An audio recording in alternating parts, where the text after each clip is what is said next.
ভাবুন তো, আজ থেকে প্রায় 100 বছর আগে বা তারও বেশি আগে ব্রিটিশ ভারত, রাস্তায় তখন হাতে গোনা কয়েকটি মোটর গাড়ি। ত্রিপুরার মহারাজার রাজপ্রাসাদ থেকে বের হচ্ছে একটি চকচকে কালো গাড়ি। গাড়িটির ভেতরে হয়তো বসে আছেন রাজপরিবারের কোনো সদস্য। প্রাসাদের ফটক পেরিয়ে ধীরে ধীরে এগিয়ে যাচ্ছে সেই রাজকীয় বাহন। তারপর কেটে গেছে 100 বছর। ব্রিটিশ শাসন শেষ হয়েছে, দেশ ভাগ হয়েছে, ত্রিপুরা ভারতের সঙ্গে যুক্ত হয়েছে, পৃথিবীতে এসেছে অসংখ্য নতুন গাড়ি। কিন্তু আশ্চর্যের বিষয় হলো, সেই শতবর্ষীয় গাড়িটি এখনো জীবিত। শুধু জাদুঘরে নয়, শুধু প্রদর্শনীর বস্তু নয়, আজও নিজের চাকার উপর ভর করে রাস্তায় চলতে পারে সেই গাড়ি। আর সবচেয়ে অবাক করার বিষয় হলো, গাড়িটি এখন আর ত্রিপুরায় নেই, এটি রয়েছে বাংলাদেশের কুমিল্লায়। সবাইকে নমস্কার, welcome to my channel history IQ. আজকের পর্বে আমরা জানবো ত্রিপুরার রাজ পরিবারের সেই শতবর্ষীয় অস্টিন গাড়ির অবিশ্বাস্য ইতিহাস। 1 শতাব্দী আগের পৃথিবী, আজকের পৃথিবী আর 1925 সালের পৃথিবীর মধ্যে আকাশ পাতাল পার্থক্য। 1925 সালে ভারত ছিল ব্রিটিশ উপনিবেশ। তখন স্বাধীনতা আসতে বাকি ছিল আরো প্রায় 2 দশক বা 22 বছরের মতো। রাস্তায় মোটর গাড়ি ছিল বিলাসিতার প্রতীক। সাধারণ মানুষ ঘোড়ার গাড়ি, পালকে কিংবা নৌকায় যাতায়াত করত। সেই সময় একটি ব্যক্তিগত মোটর গাড়ির মালিক হওয়া মানেই ছিল সমাজের উচ্চতরের মানুষ হওয়া। ঠিক সেই সময় ব্রিটেনে তৈরি হয় একটি গাড়ি, একটি অস্টিন ক্লাসিক, যা পরে ইতিহাসের অংশ হয়ে ওঠে। Austin motor company. অস্টিন ছিল ব্রিটেনের অন্যতম বিখ্যাত মোটর গাড়ি নির্মাতা প্রতিষ্ঠান। 20 শতকের প্রথমার্ধে অস্টিন গাড়ি ইউরোপ, এশিয়া ও আফ্রিকার বহু দেশে জনপ্রিয় হয়ে ওঠে। এই কোম্পানির গাড়ি ছিল নির্ভরযোগ্য, মজবুত এবং দীর্ঘস্থায়ী। 1925 সালে অস্টিন মডেল বিশেষভাবে অভিজাত শ্রেণীর মধ্যে জনপ্রিয় ছিল। এর ডিজাইন ছিল রাজকীয়। সামনে লম্বা বোনেট, বড় গোলাকার হেডলাইট, তারের স্পোক চাকা এবং হাতে তৈরি কারুকার্যময় বডি। এটি শুধু একটি গাড়ি ছিল না, এটি ছিল সামাজিক মর্যাদার প্রতীক। এবার আসছি ত্রিপুরার রাজ পরিবারের সংগ্রহে কি ছিল। ত্রিপুরা ছিল উত্তর পূর্ব ভারতের অন্যতম সমৃদ্ধ দেশীয় রাজ্য।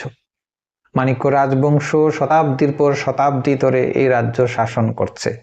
রাজপরিবারের সদস্যরা আধুনিক শিক্ষা, সংস্কৃতি ও প্রযুক্তির প্রতি যথেষ্ট আগ্রহী ছিল। এই কারণেই ইউরোপ থেকে বিভিন্ন আধুনিক সামগ্রী আমদানি করা হতো।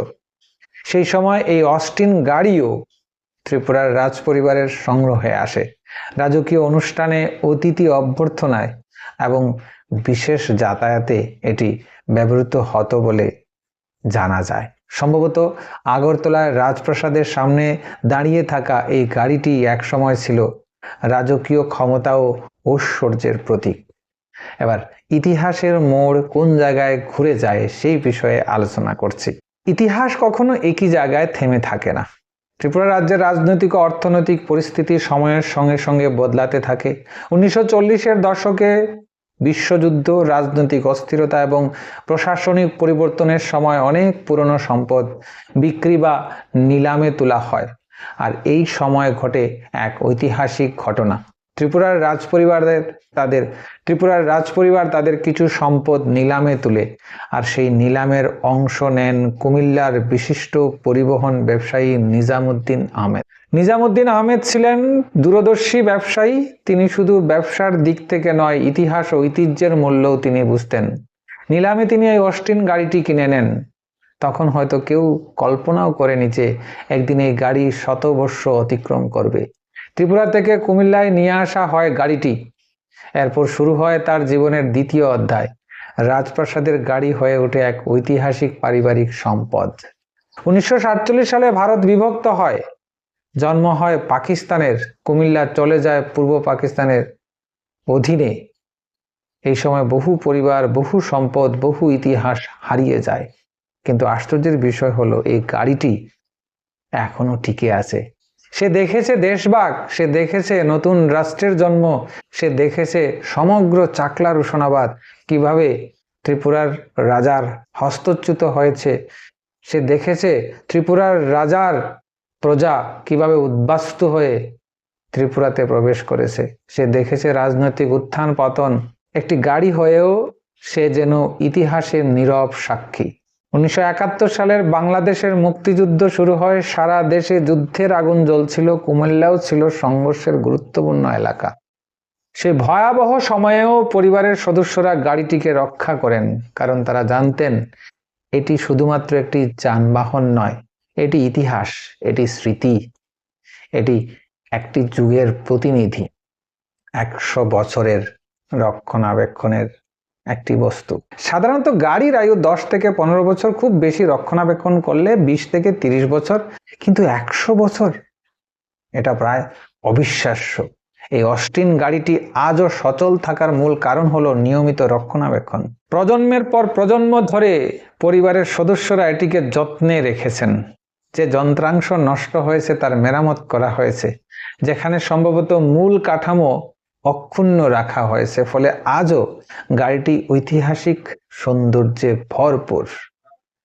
বর্তমানে গাড়িটি নিজামুদ্দিন আহমেদের বংশধরদের কাছে সংরক্ষিত রয়েছে। গাড়িটি শুধু একটি প্রদর্শনীর বস্তু নয়, প্রয়োজন হলে আজও এটি চালু করা যায়, রাস্তায় নামানো যায়, এবং সেটি এই গল্পের সবচেয়ে বিস্ময়কর দিক। আজকের আধুনিক গাড়ির যুগেও শতবর্ষীয় একটি গাড়ি নিজের শক্তিতে চলতে পারে। এটি সত্যিই একটি বিরল ঘটনা। অনেকে প্রশ্ন করতে পারেন, একটি পুরনো গাড়ি নিয়ে এত আলোচনা কেন?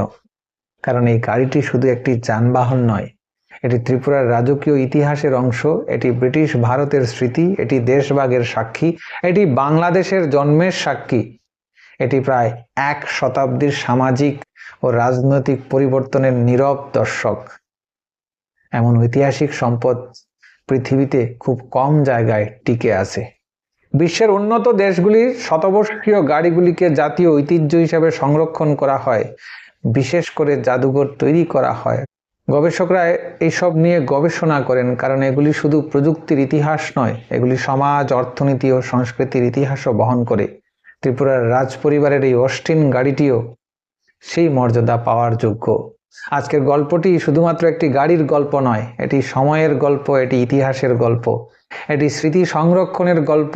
1925 সালে ব্রিটেনে তৈরি হওয়া একটি গাড়ির গল্প ত্রিপুরার রাজপ্রাসাদ থেকে কুমিল্লার পথে যাত্রা করেছে, দেশভাগ দেখেছে, মুক্তিযুদ্ধ দেখেছে, প্রজন্মের পর প্রজন্ম পেরিয়ে আজও টিকে আছে। 100 বছর পরও তার ইঞ্জিন চালু আছে। তখন মনে হয় ইতিহাস এখনো বেঁচে আছে, আর সেই ইতিহাস ছুটে চলছে 4টি চাকার উপর ভর করে।